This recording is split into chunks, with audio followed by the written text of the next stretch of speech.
In Revelation 7, John shares his vision of heaven with members from every tribe, tongue, people, and language standing in the throne room before the Lamb.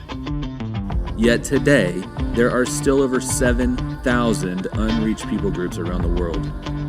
For the last 6 years, my family and friends have been on a journey to find, vet, and fund the task remaining. Come journey with us to the ends of the earth as we share the supernatural stories of God at work through the men and women He has called to reach the unreached. Hello, everyone. Welcome back to the Unreached podcast. Dustin Elliott here with an incredibly special guest this week. Before I introduce Kirby, I want to give you a little background on him. He is a co-founder of Storyline. He is the director of Eastern European Partnerships. And well before Storyline was even a thing, God was working in Kirby's life all the way back in undergrad to prepare him with language training and culture training for this particular part of the world that one day, little beknownst to him and all of us, war would break out in 2022 and 2023. And our headlines would be taken over by the narrative of what's been going on in Russia and Ukraine. But Kirby's story working there starts much sooner. He's been working there to develop strategic partnerships and build effective church planting missionary movements from those locations to places where Jesus is not yet known in Northern Africa, the Middle East, and Central Asia. So please help me welcome my good friend Kirby Holmes. Hello, Kirby. Hey, Dustin. Thanks so much for the invite. I'm really glad to be here and have this conversation today. Well, we're fired up to have you. Would you give us a little bit more on your background and more on the launch of Storyline? Yeah. So I grew up in Houston, Texas, and was born into a family that was not Christian. We had some Christian roots and some background, but we certainly did not grow up attending a church, or that was not a big part of our family structure. So it wasn't until I got into high school and was trying to live a life where I could be a good person, but also wanted to find as much satisfaction and happiness that I could. And a lot of that centered around experiences. And so I just went in with a group of friends into the party scene, and what could we experience that would drive happiness and would drive exhilarating kind of moments of happiness. But in the end, really found out that lifestyle was creating more hurt and harm to myself and to the people around me and to my family. But thankfully, God was putting me in a relationship, a group of people who were youth in my high school through the Ministry of Young Life, and so grateful for them and who they are, because the leaders who were in my city and at my campus were committed to my group of friends. And this is where I learned God's heart for missions, even as I was coming to faith, was that it's always a relational work, and these Young Life staff that were approaching my friends and inviting us to club and inviting us to small group times at campaigners and homes. And I got connected to them, and they were able to share the story of, Kirby, all that you've done, all that you've experienced that's been hurtful to you and others, God still loves you. He still wants to be in relationship with you, and He's made a way through His Son, Jesus Christ. And if you believe in what He's done, His death and resurrection, He will give you the new life that you're looking for. And so I put my faith in Christ as I was swinging on a swing underneath the beach house in Galveston, Texas, in a lone moment to say, God, if you love me, a sinner, I want what you have for me. I believe what Jesus has done for me. Life led you to Lubbock, Texas? That's right. Then I went to study at Texas Tech University. And although I'd never attended church faithfully, I was invited to go to a church service. And I said, well, I've got a softball game on Sunday morning. I can't make the church service. And so the girl said, well, look, if it rains on Sunday morning, would you go to church with me and a group of us? And of course, in Lubbock, Texas, it doesn't rain that often in the Dust Bowl sometimes of West Texas. It rained that Sunday morning, and I went with church with her and a group of friends, and thankfully really began a journey of really learning about what it meant to walk and follow Jesus faithfully in community with others, and really became connected into that circle of friends at the church and some other ministries on campus. At that time, this is the early 90s, and so what's going on in the world at that point is the Soviet Union is, because of its economic challenges and some of the political things happening in that part of the world, it sort of disintegrates in its form to become regional republics with Russia writing a new constitution giving people religious freedom. where the 70 years previous to that, they had been considered an atheistic government, an atheistic state. If you were a Christian or any kind of religious believer, you did not have access to higher education or good jobs or to be a part of the political party. You had no access to power or influence. And so when they wrote that new constitution that people could freely believe in any religion, in any God, and it would not have consequence to them, there were Christians that were coming to our college campus saying, this is the moment God has prepared for us. We've been praying for this moment, that God would give us access to Russian people and the people of the former Soviet Union. We just need Christians who'd be willing to go and to share their story of what God's done in their life. And so me experiencing the newness of life, of what God had given to me, and he healed me and brought me to a place where I could be a loving person, not just to hurt people, but to begin to really serve and care about them and their needs. I thought, man, how incredible it would be to go to a country who has not heard about the love of God for 70 years and to be a part of sharing my story with them. And so I was motivated by that opportunity in history and the opportunity to possibly go and share my story with Russian people. So what was your major when you started? I started as an architect, and I feel like sort of I've just got this personality where I love the science and technology of how life works, but I also love the arts. So those two things combined in architecture to sort of say, wow, I'd love to do that. But the more my heart grew for what God's purposes were in the world, to reach people who had not heard about Christ, I thought, oh my gosh, what if I can get into communications? Could I become a better communicator? Could I find ways to see myself living in Russia? So I started studying Russian language and the area, just the cultural realities of Russia and the history of Russia. So that was my minor degree, was Russian language and area studies. You graduate from college, you've got this degree, you're prepared and equipped more than most to go into that people group. What happened next? Yeah. So I'd been connected to a campus ministry called Crew, and during my time of just being discipled and really being cared for relationally, again, that relationship piece shows up in my journey. I've been communicating for 2 years that I really believe God is calling me to serve in Russia. And when I graduate, I'd love to join Crew and be on their staff. And they have partnerships in Russia at that point that are being established in various cities. Texas Tech, as a university campus, had committed as staff and students that we wanted to be a part of the work in Russia. So I knew there was a path to get there. I could see it. It was open to me. And so I joined the staff of Crew and was invited to be on a team. And at the time that I graduated, they said, well, Kirby, we have some teams in Russia we can fulfill, but we really need to fill a team in the country of Estonia, in the capital city of Tallinn. Would you be willing to join a team and lead a team there with other students? And so I was like, well, God, that's not where I was expecting to go. I kind of had a thought of where I was going to fulfill this purpose you called me to, but this feels like it's going a little bit sideways. And I was assured, you know what, Kirby, you're going to be able to fulfill your calling. God doesn't always give you a direct line into what you expect, but just step into it. And so I did, and I stepped into being a part of that team in Tallinn, Estonia, and they had just gotten their independence. They were living in the freedom of their independence, and at the same time, they were exploring, we have a Lutheran history here, but we do not have sort of a strong new sense of what God is up to in the world today because the church had been suppressed under the Soviet system. And so I still got to show up and fulfill God's calling and relationship in the country of Estonia and be a part of what God's plan was in that world. It's beautiful because here I am 30 years after, and I just traveled to Estonia 2 years ago and was able to meet with some of the students that I spent time with and to see them as influencers within politics, within business, and to see them faithfully following Christ and seeing the fruit of those students then who are now leading in churches, but also in their community. Well, as many listening know, our dislocated heart for the Unreached, particularly with this podcast, is just to share the stories that we feel like in our time serving and working with mission partners in the field, the fruit of the harvest just doesn't make it back here. If you're an average kind of Christian and you're going to church most Sunday mornings and you're listening to sermons, maybe there's a missions sermon once a quarter or twice a year or once a year at your church, and you're hearing a little bit about where the folks are, and maybe your church is supporting some missionaries, but you may not even know where they are, what's going on. And I'm just like, man, those supernatural stories of God at work around the world, those are the ones we've got to get back, to get people, A, encourage people that aren't in the game, and B, encourage those that are, that may not be experiencing, the best of times. I mean, it can be a very long, laborsome time, very lonely time before that fruit starts to happen. So even for you, you didn't get where you thought you were going instantly. No. Right?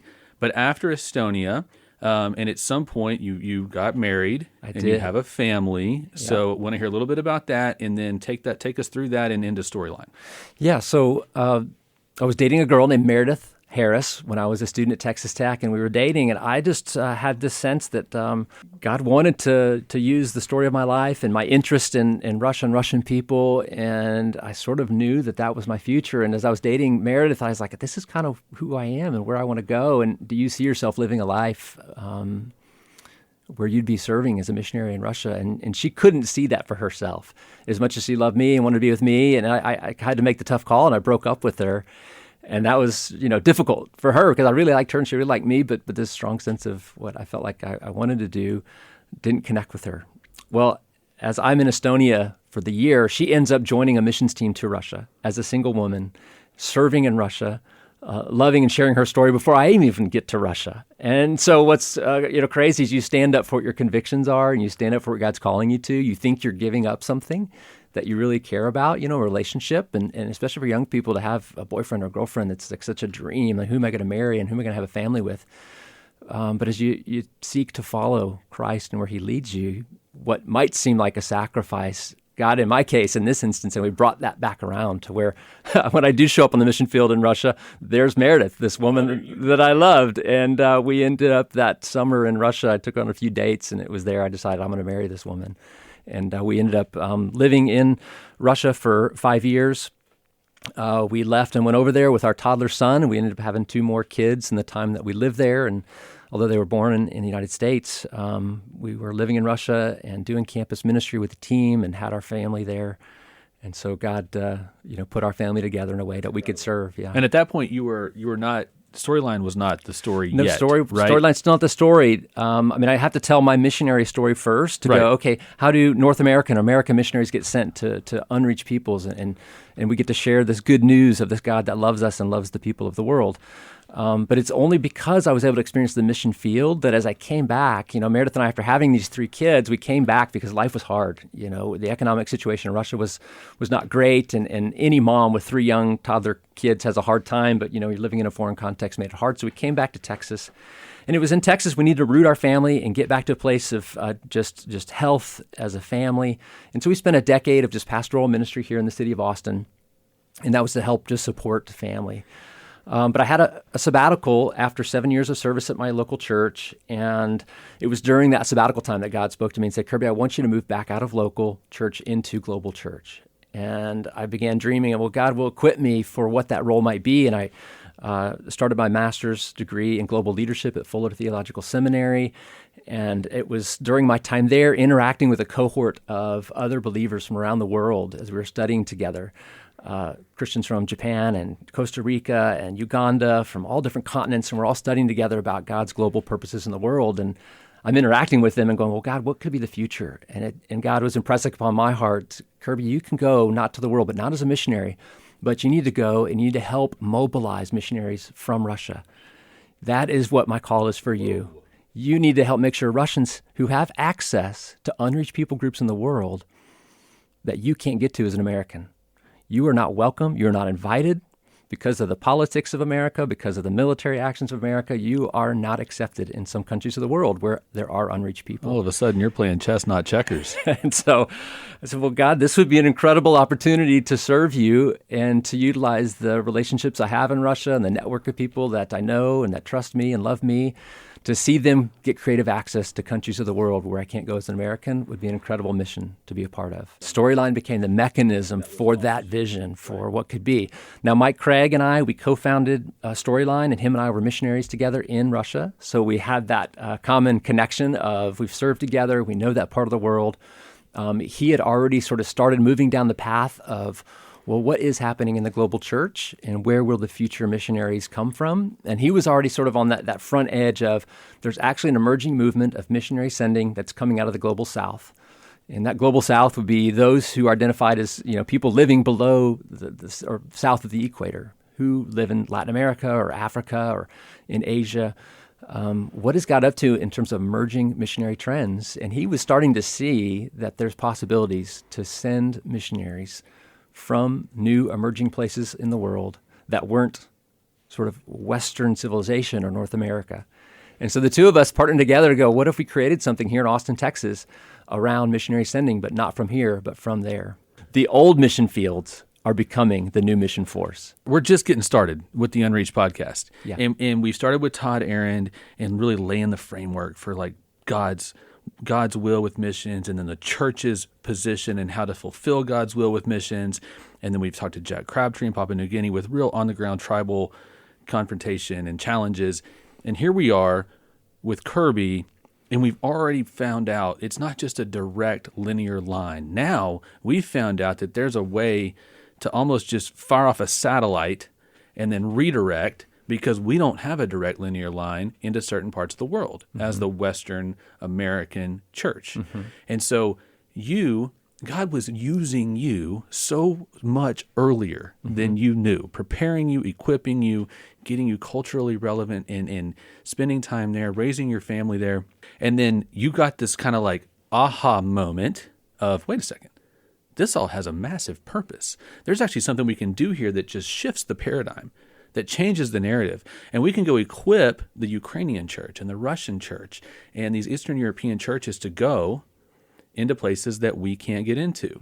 And we won't have to say exactly what those places are, but listeners can probably imagine they would be the more or most hostile places you could think of that would be against the gospel coming in. So they're the governments that are really controlling regimes, and any kind of influence that could come in that could challenge their system of control, they're obviously against. But other countries and citizens of other countries can get in because they don't see them currently as a threat. That's right. Right? That is it. So you launch Storyline, and give me the playbook. Yeah, so the playbook was, if missionary sending has been from the West to the rest, that has been something that's been true for missionary sending for over 100 years, since about the 1900s.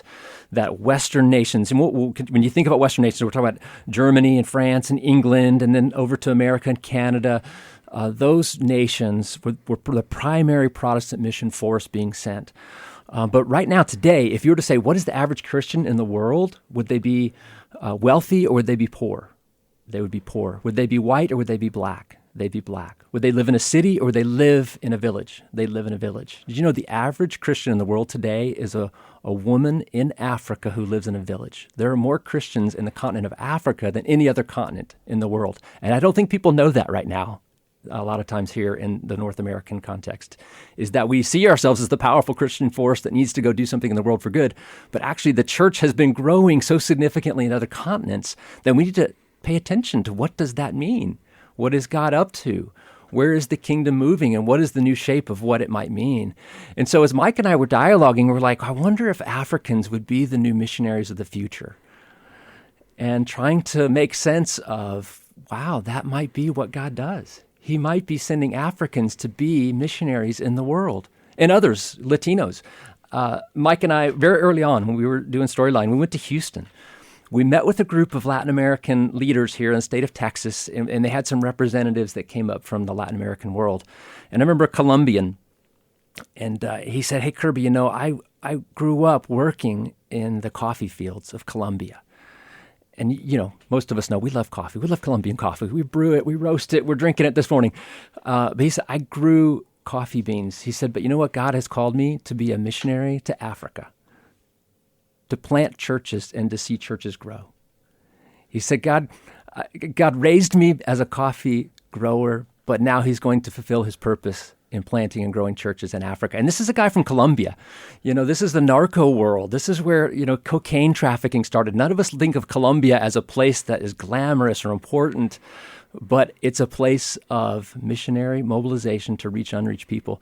And in that meeting in Houston with these Latin American leaders, they talked about having multiplying movements of churches in the country of Senegal and Africa through Latin American leadership. And that just kind of blows my mind. If I just had never thought that that's possible. I love and that. You need to hear these stories. These are the stories, Dustin, about this is why you're bringing this podcast to be, because not all the people are hearing these stories. What you've identified and what God's revealed to you in Storyline is partner.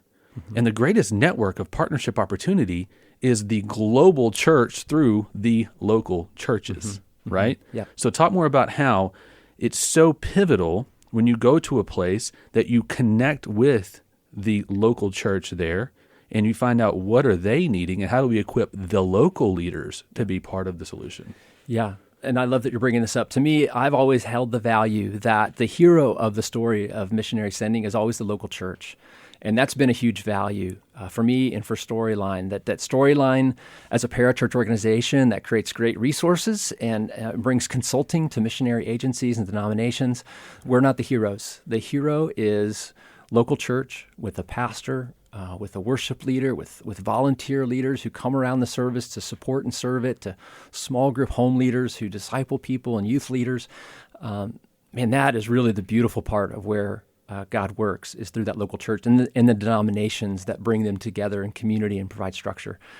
So for me, in my part of the world where I've served primarily in Russia and in Ukraine, I've just seen incredible movement.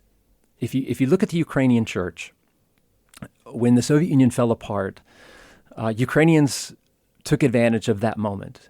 And some people might not understand Russia and Ukraine are two different peoples or two different ethnicities that have two different histories and stories. Ukrainians said, we need to go and reach Russians with the gospel. So as much as I was inspired from Lubbock, Texas to go, there were Ukrainians inspired to go reach Russians with the gospel. And so about 50% of even Russian pastors today are Ukrainians who went on mission in the last 30 years to make sure to reach communities all throughout Russia. So they've had this sort of 30-year sort of impulse of missions to be a part of God's story. You know, when Jesus said, the Father has sent me, so I'm sending you, Ukrainians read that in their Bibles and say, we need to be a sent people. And so they were sent to Russia. And now Russia is not a one people group. They're not just Slavic people. They have 120 different ethnicities of people that live within Russia itself. So you've got Ukrainians reaching, yes, typical sort of Slavic cities that would be Moscow and St. Petersburg, but you also had them being sent to the Caucasus regions where there's Muslim peoples, or you had them sent to the northern regions where there are Yamal people, Nenets people, and Yakuts and Yevenks, which are more what we would recognize from Alaska as Eskimo type of people. So those people still live in the northern territories of Russia. And so you have Ukrainians on mission into Russia, reaching not just Slavic people, but these unreached people groups. And so I've been able to tap into some of those denominations and some of those associations of churches over the last 7 years in my role at Storyline, and just hear the stories of what God has been doing through their movements, missionary movements, and to say, wow, one, I want to learn from you because I can see you're already up to what God is up to, but also what are ways that I could help support you and encourage you in this and bring some consulting to maybe development of the ongoing missions work that you're doing. Like you've talked about supernatural stories of God doing good in the world. There's a church in Rivne, Ukraine, which is the western edge of Ukraine, and Pastor Taras Pristupa is the pastor of one of the main churches there, and they've planted churches throughout Ukraine and other places in Russia. They tell the story of Jamal. Taras Pristupa finds a way to connect with Jamal, and Jamal, he lives as a Yazidi up in the highlands in the country of Armenia. They live very separate lives from the Armenian peoples who live down in the cities. They're shepherd people. They live in the highlands. They live in the rugged places because they have no country of their own, and they have very little power, influence, and economic resource to live in the cities. So they just survive up in the highlands. And he was more of a criminal boss in the highlands, trying to manage control over his area as sort of a criminal figure in his community. People knew that about him. They were afraid of him. He was a bad guy. And he hurt plenty of people in his life, and people knew that about him. But he was in a deep depression, and his sister had heard that there were some missionaries that were nearby, and as people of peace or people of light or people trying to do good, she knew the needs of her brother Jamal, who at this point was suicidal and in deep depression. And so she said, well, I'm going to find these people of peace, people of light, whoever they are, I'm going to invite them to come speak with my brother. So some missionaries come. At this point, it doesn't connect to the Ukrainian church because these are North American missionaries. They meet Jamal, and they translate a message to Jamal that there's a God who loves him. And then in that one-day event, they take a picture with him because all good American missionaries, we take pictures of all the peoples that we meet and interact with, and they leave, and they don't know what happens with the story of Jamal. But Jamal, because of that message of those missionaries on that day up in the highlands of Armenia to a Yazidi pagan, he puts his faith in this person of light, this Jesus, who came to him in a message from these missionaries. Now, his sister sees the change in his life, sees that this depression is lifting, sees that something about his mental health is returning. She doesn't know that he's made this decision of faith, but it's been 7 years since the missionaries left, and he hasn't told anybody about his experience. Not until he meets Ukrainian missionaries from Taras Pristupas Church in Rivne, Ukraine, who come to Armenia and have conversations with Jamal. And Jamal tells these Ukrainians, because he can speak a little bit of Russian language, he explains that these people of light and peace came to him to speak of Jesus, and he believed in their God. And so the Ukrainians begin to connect him to local resources in Armenia where he can get discipleship. They continue to send Ukrainian missionaries to Jamal up in the village where he lives. They begin to create youth camps among other Yazidi families and youth where Jamal is, because he's an influential figure in his community. But he's turning from being the bad guy to the good guy, and people are seeing a change in his life. And so Ukrainians come around him to disciple him, build him up as a leader, with the vision and prayer that he's going to become a pastor of Yazidi people up in the highlands of Armenia. Wow. And so they've been continuing that work for the last, it's been 5 or 6 years. And I've met with Jamal. I've been with him at missions conferences in Rivne. Come on. I've prayed with him and talked with him. And is that Saul to Paul right now, or what? So you have incredible work by the global church that is reaching out to the darkest places among the peoples who do not have understanding of this God of light and love, who we know to be Jesus. But when they encountered him, it's almost like when Jesus went to the tomb and there was a man who was terrorized by demons in that cemetery, and Jesus cast out all the demons and he came to his right mind. You know, that's kind of what Jamal's story is like, and you've got the Ukrainian church being the ones who step into that moment to say, we're going to disciple this man into leadership. Incredible. Thank you for sharing that story. Can you tell everyone a little bit about the project that Bless vetted and funded specifically before we move into maybe what some people are waiting to hear about, which is the change that happened when the war broke out and the work you've been doing since then? We got funding from Bless to help fund some of our storyline staff that do serve in different parts of the world. So we had projects in Africa, the Caribbean islands, Latin America, and my world in Eastern Europe. One of the specific projects that was funded from the Bless Foundation was for Russian Christians who had committed to traveling into Mongolia. And they have access to Western Mongolia from the southern border of Russia. There's a big city, Krasnoyarsk, that is on the southern border from Russia and Mongolia. And so a group of local churches there in Krasnoyarsk committed to missionally pursuing peoples in Western Mongolia. The only way for them to get there would be to travel by car through the steppe terrain, which means there's no roads, it's just grassy fields. And it's a 4-day drive for them to get into these locations in Western Mongolia. And so you had groups, a caravan of Russian Christians driving cars and jeeps and trucks through the Mongolian steppe to get to locations where they can set up youth camps. And they could invite Mongolian children to come together and meet with Russians and just to have a week of camp, playing sports and having sort of cross-cultural exchange between these two nations, but then being able to share, obviously, the ultimate, the hope and love that God cares for you as a Mongolian person. And so they've committed year after year after year to travel down to Western Mongolia to continually follow up. And they've built those camps from 100 youth to up to where 700, 800 youth began to attend these Russian-led Christian camps. So you're saying that the narrative of Russia by the mainstream media and what we follow for the last couple of years today may be not the same as the narrative of what's actually going on in the Christian church in Russia, who is still active and involved and going and growing right now.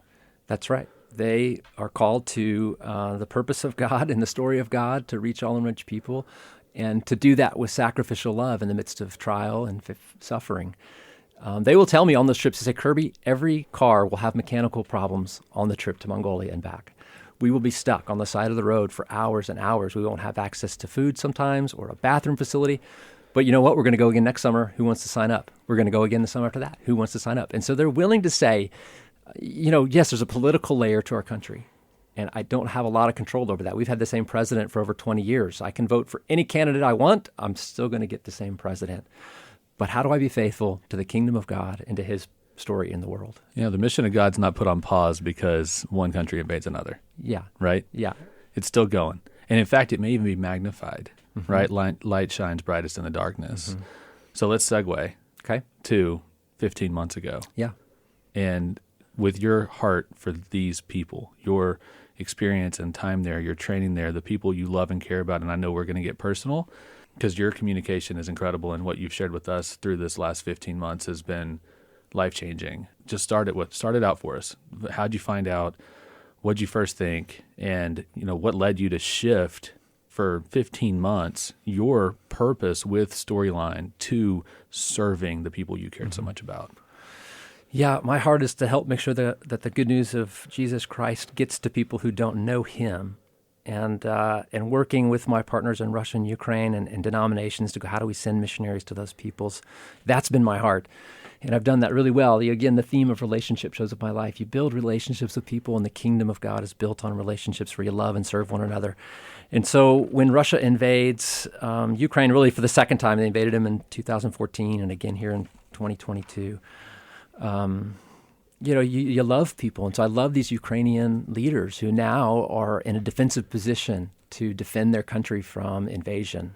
And I had traveled to Ukraine to be with my Storyline coordinator in January of 2022, and the Russian army was already on 3 borders, positioned to attack. And the State Department had said, Americans don't go travel into Ukraine. We don't think it's safe. And I flew into the Kyiv Boryspil airport and visited with Vova, my coordinator, and thought that the Olympic Games in China were going on, and China and Russia are pretty aligned. I don't think Russia's going to invade during the Olympics, but it was still a risk to go. And as Vova and I were doing some strategic planning about missionary sending, one of the threats that showed up on our strategic board that day was Russia invades, what happens next? And that was a real potential threat for missionary sending to the Ukrainian church. And so we had to list it as a potential threat, as what happens next if that happens. So I left that meeting. I was able to get back to America. And sure enough, within the next month, Russia did invade. And so I was in shock. My head was spinning like a race car around a racetrack, going as fast as you can to make those hairpin turns. My mind was racing about what does this mean and what could happen and what's next. I would just cry uncontrollably about, seeing civilians and apartment buildings being targeted and these columns of tanks coming in. And I called Vova, and Vova was like, I can't not watch the news. Everybody was gripped with the news of what would happen. And Vova didn't sleep for 6 nights, he told me. He was in such shock. And many Ukrainians were in those moments because they thought they were surely going to be defeated within days. And so those were difficult moments emotionally. And I'm still running on the fumes of some of what those emotions are, even though it's 15 or 16 months later. But it just gripped me, my love for Vova and Vitaly and many other Ukrainian leaders who are now in a position of defense. And that's at the state level, sort of military defense. But then as the Christian church, how are we going to care for people who are going to be shocked, traumatized, and affected emotionally? Yeah, truly lose things, truly lose family members, truly lose their homes, truly lose their way of life. That was the question that family members were asking each other as they texted, "Are you okay?" And the answer was, "I'm alive." And at that point, that was the best answer you could get from anybody, is that somebody you loved, a friend or a family member or a grandmother, grandfather, that they were alive. And so that's a hard thing. If that's the question you're asking and that's the response you're getting, that's a good day. But I just thought, what Storyline needs to pivot. We need to pivot to come alongside the Christian church there, because they're going to be the ones that are going to be the caregivers in the midst of this and are going to provide care for people hurting, but they also need to provide evacuation services for people near the front lines where they need to get out of harm's way. They need to provide shelter. They need to provide mattresses on floors in every church building that they can possibly maneuver mattresses to fill church buildings full of places where people can sleep. Food for people who had to rush out of their house with one bag, and the banking system kind of shut down for those first few weeks. People didn't have access to funds. So how are they going to buy food? And so as I saw that these were the realities, I just said, hey guys, we need to get to Ukraine as fast as we can. We need to bring as many resources as we can, and let's tell the church we're here for them, whatever they need. And so I flew in and was able to get into Lviv, a city in western Ukraine. There were still columns of tanks approaching Kyiv. Was able to distribute money to some pastors and to some church leaders. Was able to hug a pastor who had evacuated his church of 100 members out of Mariupol, which is one of the cities that had been devastated by Russian bombing. And they'd all survived in a basement within the church, and he was able to find an evacuation route to get them out. I was able to meet him on the street and give him a hug, and he was showing me images and videos of his church huddled in the basement praying that they would survive. And you could tell he had PTSD. His body was shaking from just the trauma of, having that much care and love for his people to get them to safety.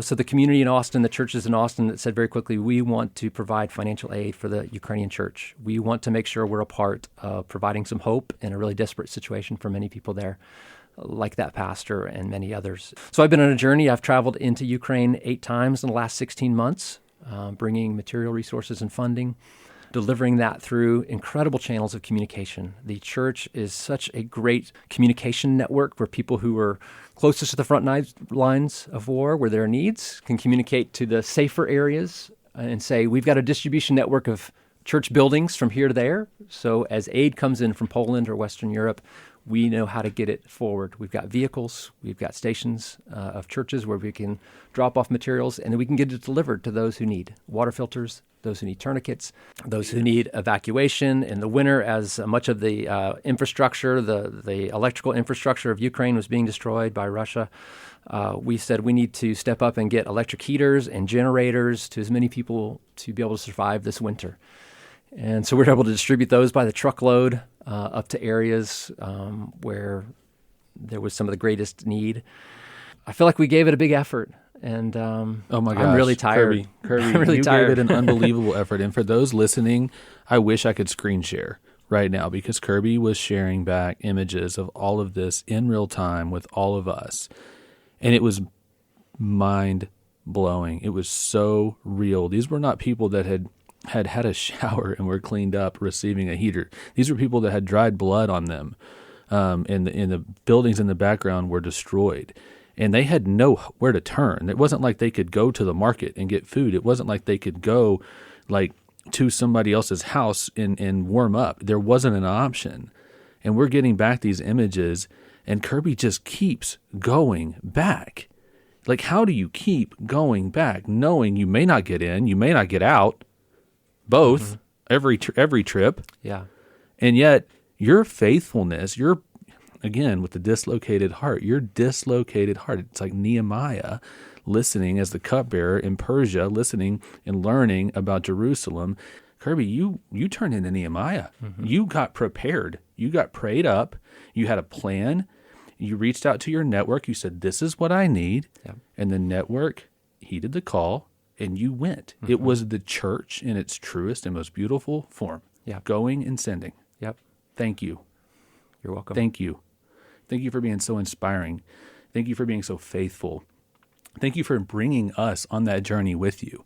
And thank you for really, it would have been easy to follow the mainstream media, follow the narrative, and get your heart upset, right? With either what our government's doing, or Russia's government's doing, or Zelensky's doing. I remember talking to you honestly and going, Kirby, how am I supposed to feel about this? Am I supposed to like this guy or not like this guy? Where is he? What's going on? Yeah. And you gave me a comparison Yeah. that I think a lot of people listening, because we're in Austin, Texas, we're not far from the Alamo, a comparison of Mexico and Texas. Could you share that? Right. Yeah. I think the parallel that would help Texans maybe understand what's happening in Ukraine is Texas used to be a part of Mexico, used to be part of their territory, used to be their political and military control. And there came a time when, settlers from the eastern coast came to Texas, and we said, well, we can farm here, we can live here. And there were parts that were disputed between Texas and Mexico sent its army to attack Texas. We're talking hundreds of years ago, but things were settled, and here we are. Treaties have been made, and Texas has been its own independent country, and it's been now part of the United States. And what about if today Mexico was to say, you know what, Texas used to be a part of Mexico, and we think historically it's our land. And in fact, there's a bunch of people who speak Spanish that live in Texas, and we feel like maybe they're threatened by the Texas government. And if they're threatened by the Texas or the United States government, we should go be the ones to protect them. And so if Mexico was to launch an invasion of Texas, against Texas, under the guise of, I want to protect Spanish speakers in a territory that historically used to be ours, do you think Texas would just let them come in and take over? Or would we defend ourselves and say, look, the lines of our sovereign territory have been set, and we've all agreed in treaty for now hundreds of years that this is our sovereign nation. You can't just attack us without us feeling we need to defend ourselves.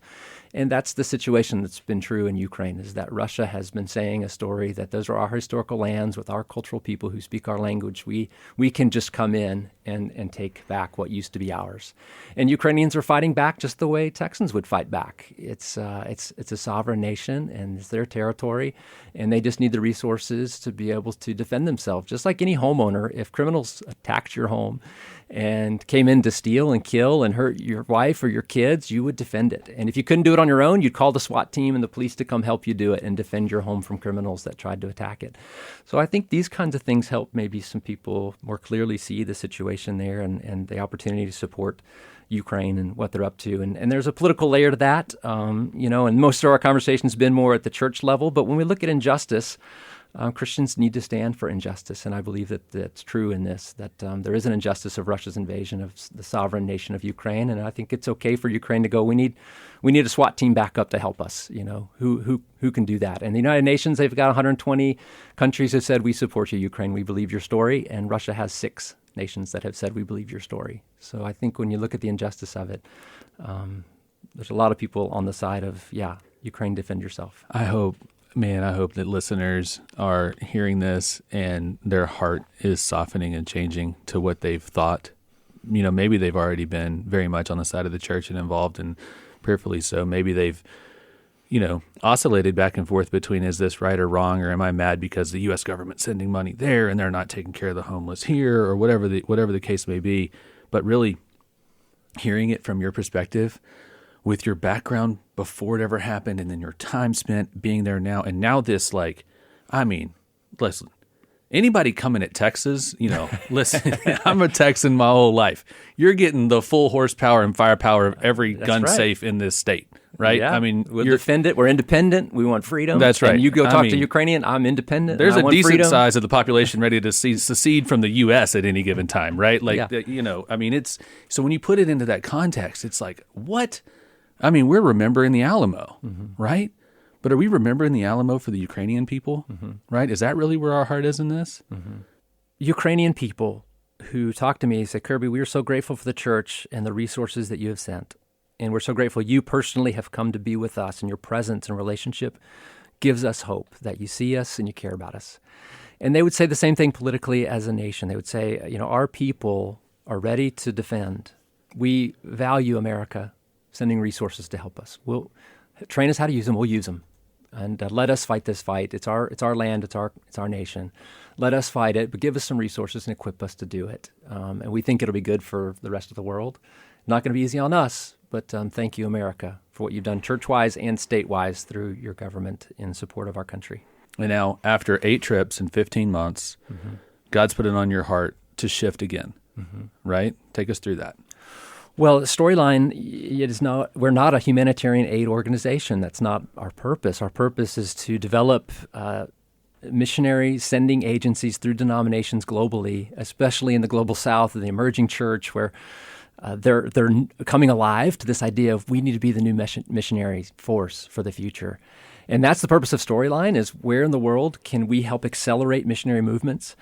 Where can we give lift in Latin America and Africa and in Asia and in Eastern Europe? We want to give lift to the church to accelerate missionary sending. So we pivoted out of relational love for the people that we know, or that I know in Eastern Europe. And so that has come to an end. This period of humanitarian aid distribution is coming to an end through our organization. And so we're no longer receiving sort of designated funds for that purpose. And so that puts me in a position personally where I say, okay, God, you've taken me through a journey of loving through trial and persecution and suffering in Ukraine, where I've just been able to sort of incarnationally show up as this American foreigner and go, how can I bring hope and some sense of healing for you guys in the midst of this tragedy? And it's been a beautiful thing for me to be a part of it. And then the Church in America in Austin, those who've been funding and praying these efforts, it's incredibly beautiful So I'm in a place of sadness. I really am. I mean, I'm sad about the loss of not being able to continue to participate in this role with humanitarian aid, and I completely agree with my organization's decision. It's not our purpose. I continue to be mad at the circumstances of Russia's invasion, and they won't quit. It would just be great if militarily they could be stopped, and politically they would see a way to stop. But that's not true at this moment as we're making this podcast. So I live in a tension of being very sad and continually mad at the injustice of the circumstances. And so as an organization, we have to say, okay, well, we need to be about the purpose of reaching the unreached and doing that from places where we can send. Me personally, I've been offered, a new role to go, well, it's tough to send missionaries when every man in Ukraine is landlocked under martial law. They're not allowed to leave the country. It's tough to get into Russia for me right now as an American. We're sort of an enemy to Russia. One of the storylines is that America supports Ukraine to fight Russia, and it's America's fight with Russia, not Ukraine's. And that's a line that they use because it helps the Russian government. It builds political capital. It builds, right. Yes. And but to show up as an American, it's not very safe on the streets there. Right. And also sort of funding even the church work that is there with the SWIFT system down and all the other banking systems that don't work there. It's just not a safe environment for me to be able to serve. So, I can pivot to other parts of the world and build mobilization movements from Africa or Latin America or the Middle East even, where Christians in the Middle East are even saying, how do we reach other Muslims here? I'm in a period of sabbatical rest where I've served well. I'm really tired emotionally and drained from it. I want to be effective and fruitful in the future of what God calls me to and the ministry that Storyline has been called to. But I need to take a period of sabbatical, of listening to what God has to say through scriptures and his spirit and the community of people that are around me to say, okay, Kirby, where do you fit back in? Knowing that it's difficult now to do missionary sending from that part of the world. So what's next? While you're in that period, Storyline and the rest of your organization, tell us about what's next for them. Mm-hmm. Yeah, so one of our staff just got back from a trip to Mexico City, speaking with some leaders of denominations who say, Mexicans have an incredible opportunity and desire and willingness to not just reach those who are in Mexico, but to be the sent ones. And so they're looking at Storyline resources that we've already translated into Spanish, and Storyline resources are translated into 7 languages at this point. But having dynamic conversations in Mexico with how does the Mexican church continue to work towards being mobilized to reach unreached people. So we just had a great conversation this morning about those meetings. And there's some great organizations. Call Me Bomb is a really great sort of missions organization that a lot of churches are connected to in the Latin American world. And so our relationship with them is growing. So the Caribbean islands are a place that we've been working for the last 7 years, and we've got a great relationship with a missions mobilizer named Frank in Puerto Rico. And Puerto Rico has been partnered with a group in Trinidad, and they've been forming missionary teams that have been sent to India. And one of the places they feel like God is calling them is to the country of Oman, and that's on the Arabian Peninsula. And so there's a church that's there reaching out to internationals. You can exist as a Christian church in Oman if you just reach internationals, not the local population. But you have this missions impulse from the Caribbean islands, and they kind of see the opportunity that I saw when I was a college student at Texas Tech and seeing that, wow, you mean Russia wrote a new constitution where people could freely hear about the story of Jesus and possibly respond to that by faith. And now you've got people living in the Caribbean islands with this impulse to go, you mean we can go to the Arabian Peninsula and there's a point of contact that maybe could help give us access to Muslim people who don't know about Jesus?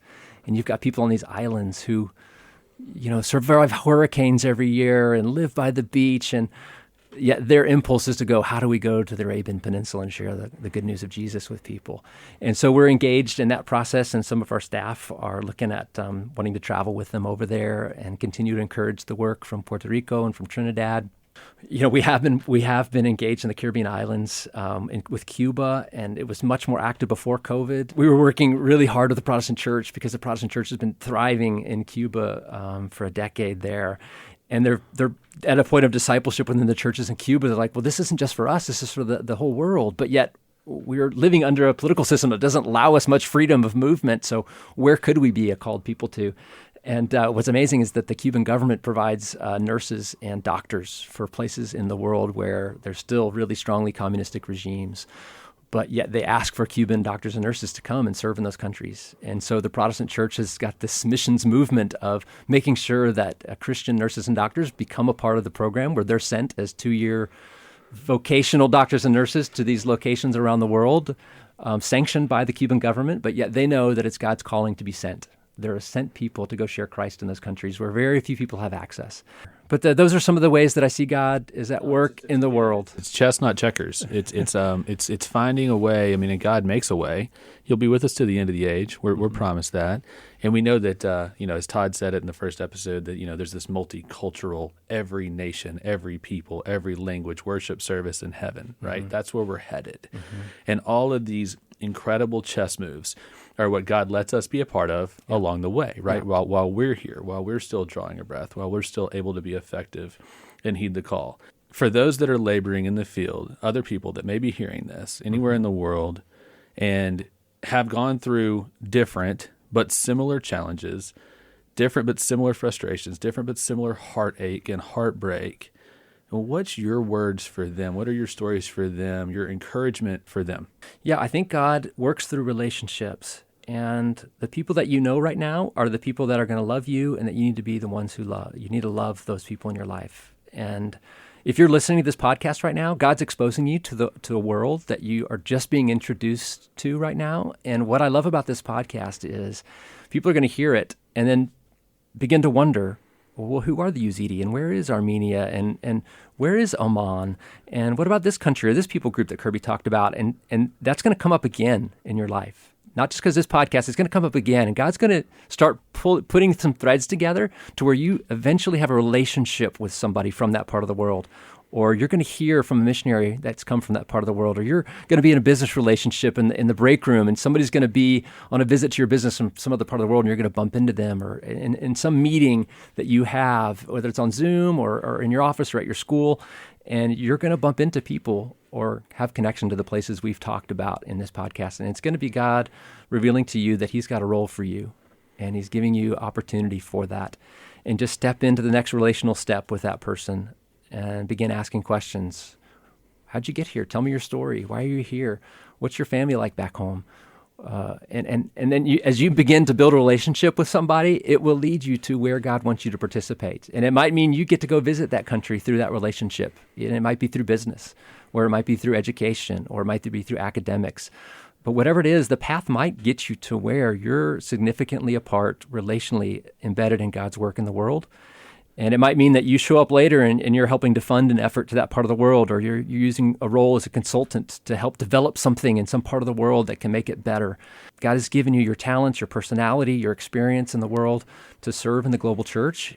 And I believe as a result of listening to this podcast that there'll be more that you could see that God would bring into your path to help move you along that relational path. I love that. If this podcast is something that you can take a few things out of, or just one thing out of, that you've heard from Kirby today, from us today, process that and let that wash over you and be prepared for what God has in that next season for you, just like Kirby's saying. And so a massive part of what our heart is with this podcast is we want to encourage those that are already laboring, encourage the workers, but we want to invite you, if you're not yet a goer or a sender or a prayer, or you could be in a different season of life where you were something else and now you're being called to play a different role, get in the game, because everyone has a role to play. It's true. Everyone does have a role to play in the local church. And again, I'll go back to the local church is the hero of the missionary story.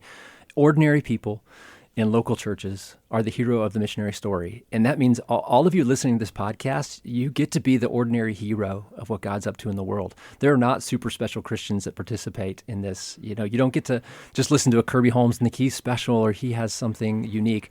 I'm not. I'm just a regular guy that just sort of took the next step and what it meant to follow Jesus faithfully. And that's, you're the same kind of person as me. And so just be ordinary about what it means to be a Christian, but you in your church, hearing these stories, being a part of what your church is up to missionally in the world, talk to your missions pastor. Follow up when the pastor does a sermon about missions, or somebody places a prayer card in front of you about somebody that's going on a mission trip or a family mission trip or youth mission trips. Listen to their stories.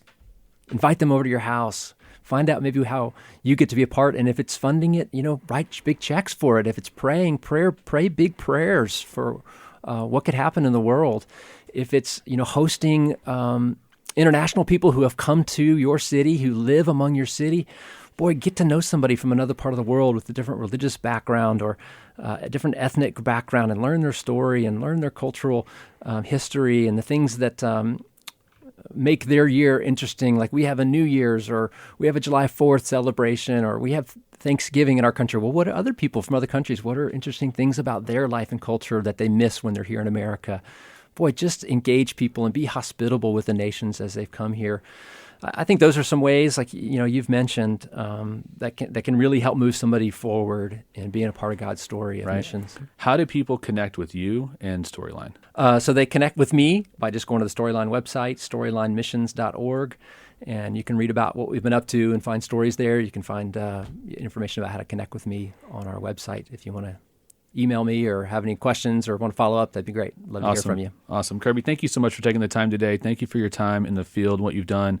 And know this, man, we are going to be praying for you and your family in this season of rest and respite and the next season ahead, whatever that is that God has for you. We're on your team.